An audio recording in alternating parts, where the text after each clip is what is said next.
Bonjour, un autre vlog par ma salle de bain. Je suis dans la bassine, j'ai oublié, tu sais.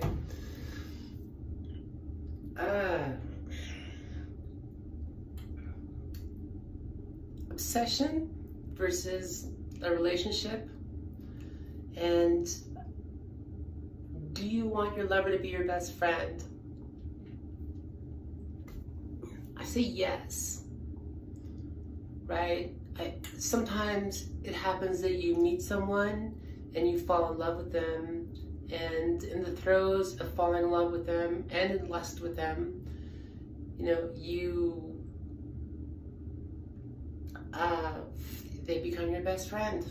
It's very natural. You share everything together, orgasms and baths, right?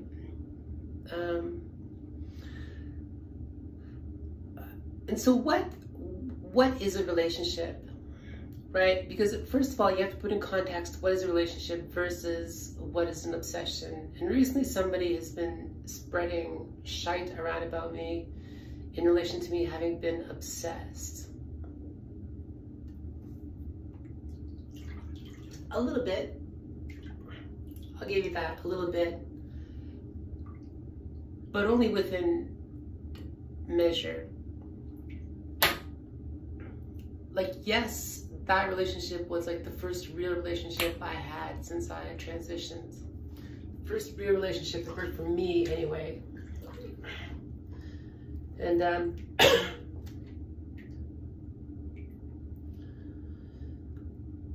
to me, being obsessed with someone, like sometimes I will push a person, right? If I'm questioning their devotion to me, I will push them. You know, you want to start backing away? I'll push you. Not hard, just slightly, and just see what your reaction is. Because then I know if this is a weak point or not. But to me, obsession is when you're like, you know, when the person is like knocking on your door, you know, every day, knocking on your door. Hi, I brought you pancakes. Hi, I brought you cake. Hi, can I come in and have tea? That's kind of obsession, right? They have these old like Chan Buddhist stories. They have, you know, the novice monk who shows up at the monastery and sits on the door for 3 days without moving, and you know, in Shikantaza, and you know, the monks come out and they're like, you're not capable, go away, you're too young, go away, you're too old, go away, you're too ugly, you're too pretty, whatever, right? You'll never be a Buddha, piss off. How do you think you're going to become a monastic just sitting here doing nothing? Go away. And that's obsessed. I have been that person. That is obsessed. However, I temper obsession with logic and pragmatism, right? Today, like today in the LGBT spectrum, which I think it largely stems from patriarchy of gay men who sort of dominate what is or is not deemed acceptable in the LGBT spectrum. And then in relation to like the trans spectrum, or like even now like in the lesbian spectrum or the bisexual spectrum, you have these, I would say largely trans girls who come into it and they do things like they bring the baggage of whatever it was that they were before them. So if they were gay men before they transitioned, they bring this in. Polyamory is healthy. Polyamory is the only way, right? Polyamory is how a relationship is supposed to be. I say hogwash,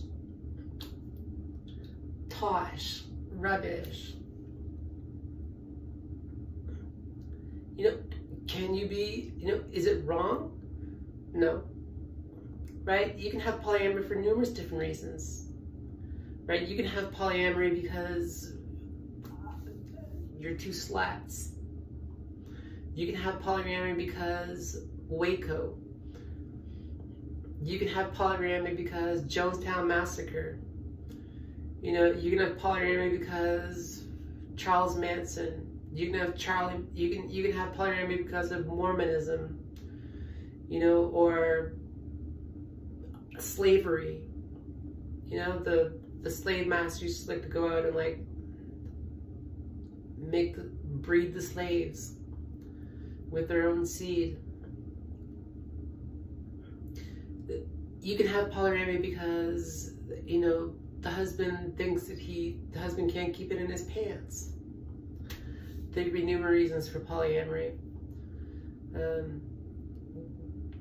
Maybe some people just do not have a jealous bone in their body and they don't care. They literally don't care. Or they don't care about STDs or something. You know, or maybe it's long distance. Or maybe whatever, right? One person ran out of hormones or something. You know, one person suffers PTSD and just tells the other one, I don't want to do it anymore, but I still love you, or raising kids, just go out and do your thing and leave me here. Die in this bed. Numerous different reasons. But with polyamory, there's always a hierarchy. There's always a hierarchy. Right? I prefer you over you because I find you more attractive. I prefer you over you because you have larger genitalia, or because you have smaller genitalia, or because I like your skin color, or because you're this or you're that or whatever, right?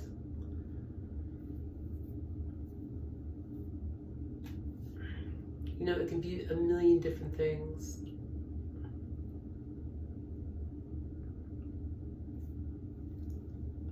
But since like the disposable lighter or the disposable pen, people have become disposable. Relationships have become disposable.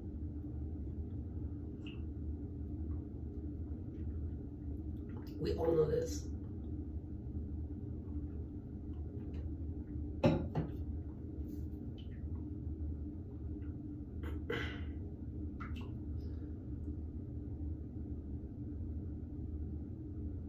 I don't know, and to like I think, you know, if your partner, your lover, you know, is not your best friend, it is never going to work. They don't necessarily have to be your best friend in the beginning, you know, or before. But at some point they have to become your best friend if it's ever going to work.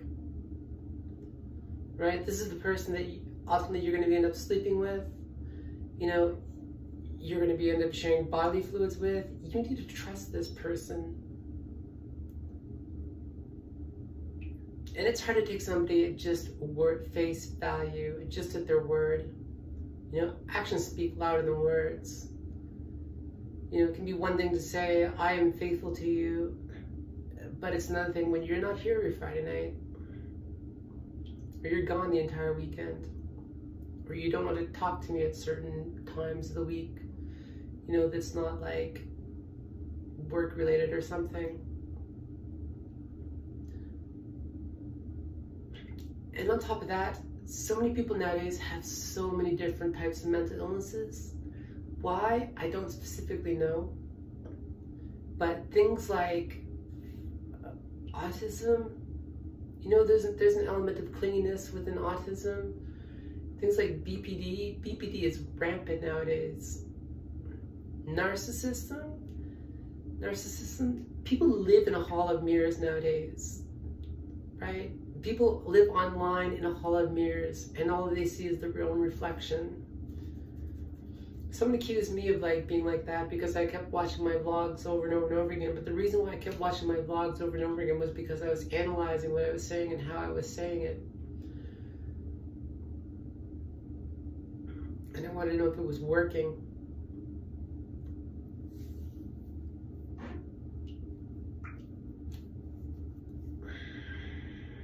I just like, it's like, ah, right? Like you just, having relationships nowadays, it's like all the fucking life and essence and happiness and joyousness and everything that was good and it was just fucking like gone. It's just been sucked out of it.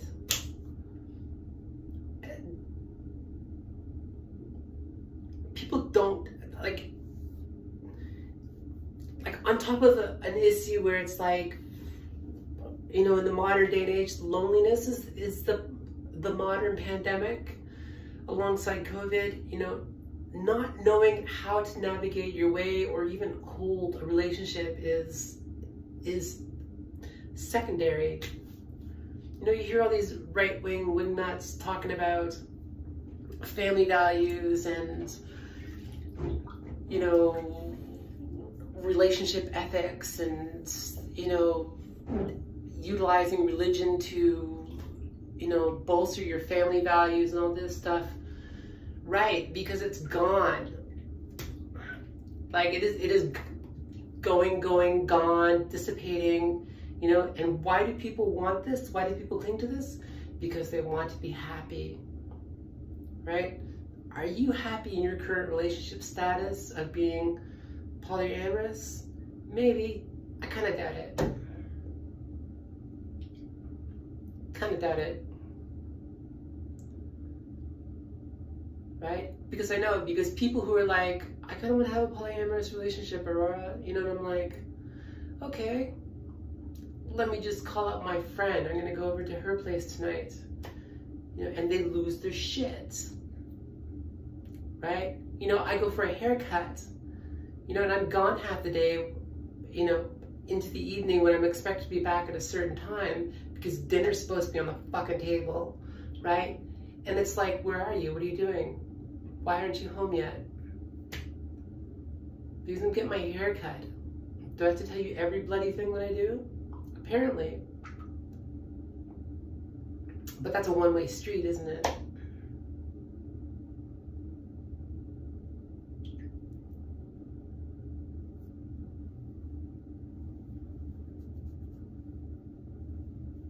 Sometimes I'm just diligent. Sometimes I'm just like, I have to beat this into submission.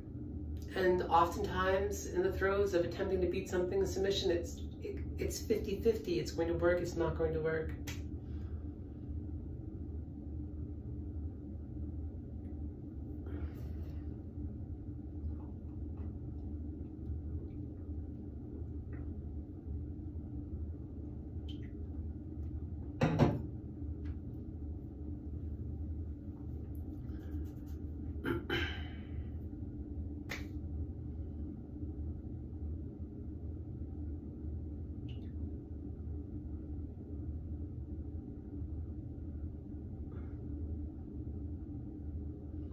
One of the biggest things in relationships that a lot of people don't comprehend is the fact that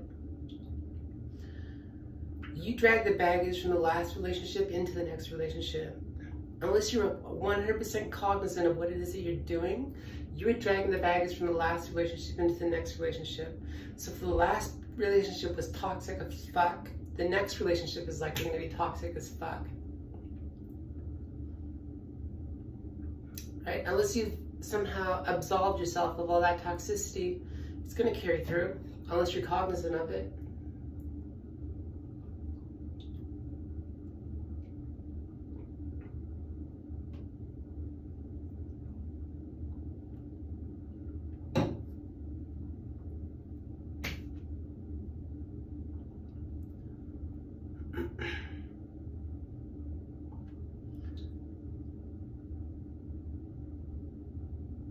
The thing that really, really pisses me off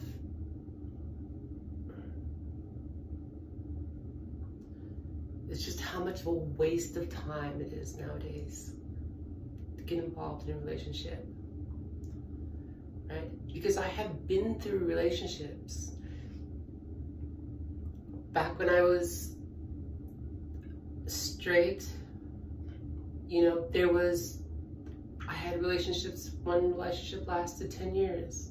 Another relationship lasted 5 years. Another relationship lasted 7 years. You know, other relationships lasted a year sometimes. Right? I had long-term relationships. They were relatively happy until the end for whatever reason that they fell apart.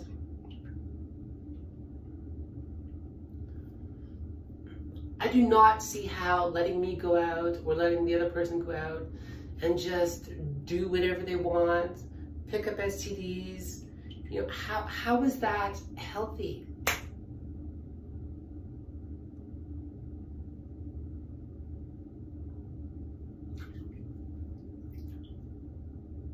In Buddhism, this was the crux of the idea of this vlog, and I have a hard time presenting it from two different angles at the same time, but it was interrupting my bath, and I was just like, okay, I need to get this out of my head. In Buddhism, there's this idea, you know, of aversion, clinging and aversion. So clinging was you cling something too hard, right? You know, this is, I don't know that it's erroneous, but this is not necessarily a good thing. You know, an aversion is when you're too adverse to something. This cannot happen. This cannot happen. These two things are like the same thing. Clinging and aversion could be like almost the exact same thing. The two words could almost be interchanged. It doesn't make sense by today's standards, but it's true. The two of them could almost be interchanged.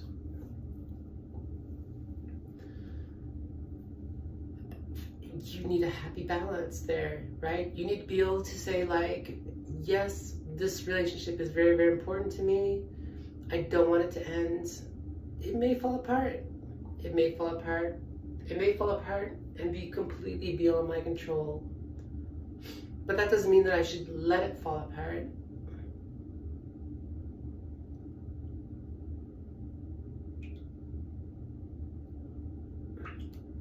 That doesn't mean that I should not let it fall apart.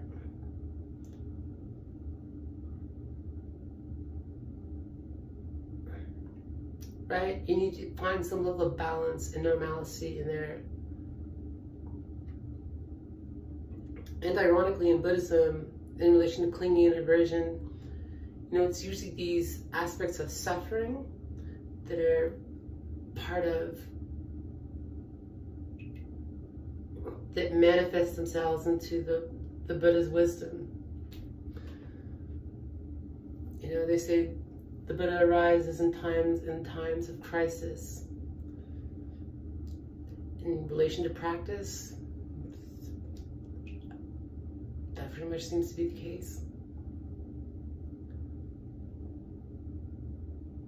You know, when you're clinging and clinging and clinging to a thought, you know, and you just can't digest this thought and move on because it's like stuck in your throat like a hot coal or something. You know, that is often where you have a breakthrough in practice. So sometimes I've said like some of the best Zen teachers have been girlfriends because they were cruel as fuck.